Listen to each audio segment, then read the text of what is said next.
So you guys know, now you guys saw my career trajectory. Now you're probably wondering, well, Myron, what the hell did you actually do? What did you do, motherfucker?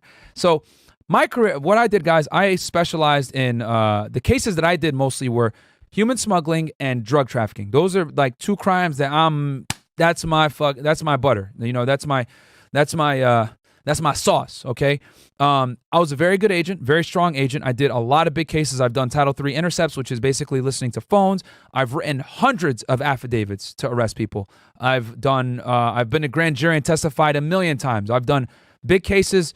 I've done RICO cases. I've done organized crime drug enforcement task force cases, aka OSDF cases. I've done big gang cases. I've done sophisticated organized crime. I've done Mexican cartel investigations. I did that for a long ass time.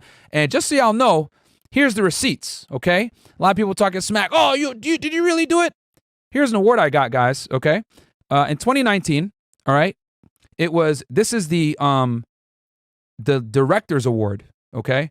I got it in 2020, but the award was for 2019 for extraordinary achievement, strong leadership, and dedicated teamwork in executing the ICE law enforcement mission. And like I said before, guys, I worked for HSI, not ERO. So even though I did have immigration authority, I used it only in the pursuit of, like, you know, furthering your case, right? So, but I did a lot of drug trafficking and human smuggling cases was my specialty, and I did a lot of firearms cases too, violent crime as well.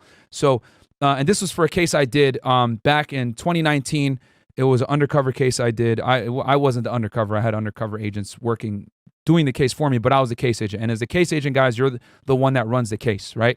So yeah, you know, it's a really prestigious award. I was really excited to get it. And that case is the reason why I got white hair, guys. But I'll talk about that maybe another day. But yeah, so I've done a lot, guys, as an agent. I remember pretty much almost every year that I was an agent in my field office, I wrote the most reports, or we call them ROIs. And you know, quite frankly, if you're writing ROIs, you're working. Like that's one of the best ways to tell if an agent is actually doing anything. Are you writing reports? If you're not writing reports, you ain't doing shit. You know what I'm saying? Everything you do, whether it's surveillance, you're doing a trash run, you're doing whatever you do, you should be documenting it and writing reports, right? So I had a very good relationship with the prosecutor's office. They loved me because I brought them good cases. My office loved me because I was a go-getter. You know, I always was big on doing proactive cases, and I'll break down the differences between proactive and reactive cases for y'all as well. But yeah, man. So yeah, you guys wonder, like, how I lose my hair follicles and the gray hairs, where'd it come from? It came from the feds, man. It came from doing those jobs, from doing that job. It was a very stressful job, but it was a rewarding career, awesome career. I got nothing bad to say, and hopefully I can share some of that with you guys. So we're going to, so now that you guys know, so we covered, you know, how we got here, right? Like people doxing me and then me having to tell y'all what the truth is. We talked about my background, right? Like from 2010 to 2020, how I, you know, employed by the agency. We talked about DJ Academics, how I did that show on Spotify with him, and y'all just loved it and said, you need a channel.